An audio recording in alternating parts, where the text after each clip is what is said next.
Hello, good day. So this is the ice bucket. This is the straw holder. Then this is the brandy glass or brandy snifter. Brandy glass or brandy snifter. It's the martini glass. This is a champagne saucer. And this one is the margarita glass. Again, margarita glass. This is the Boston shaker. It's the stainless cocktail shaker. While this one is a water goblet. So as you can see, itong tatlo, they look similar.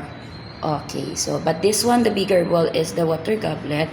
Then the taller one among the three, this one is the white wine glass. Tingnan niyo yung curving ng bowl. Okay, yung isa pa round, ito parang curvy na U.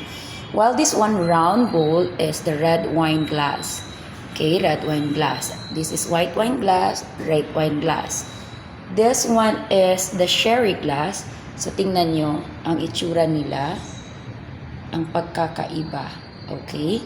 So sherry glass, sour glass. This one, champagne flute. Yung focus ng glass, tingnan ninyo ha. And this one, a tulip glass. So, pag i-compare ninyo silang apat, si tulip glass ang mataas, next si champagne flute, then sour and the sherry. This one here na parang V na matangkad, it's a pony glass or cordial glass. While this one, ito sila parang magkakasimilar yan sila, apat. Okay. Yan. Then this is the Poco Grande glass. Then this one is the Squall glass. Then this is the Beats beer glass. This is Hurricane glass.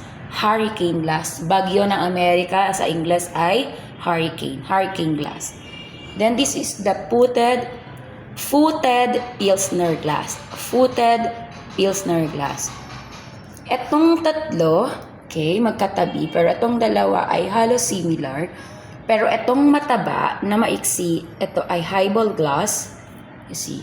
So mataba na maiksi, highball glass. And this one, matangkad na manipis, is the Collin glass. And this is a rock glass. Under siya sa rock glass group, but this is an old-fashioned glass. Maraming rock glass, pero ito ay old-fashioned glass to be specific. This is your shot glass. This is the wine coaster. Then this is the ice tong. Speed pourer. Then this is the stirrer. And this is the cork coaster. Okay. Then lastly, this is the double-ended jigger. Alright, so there you go.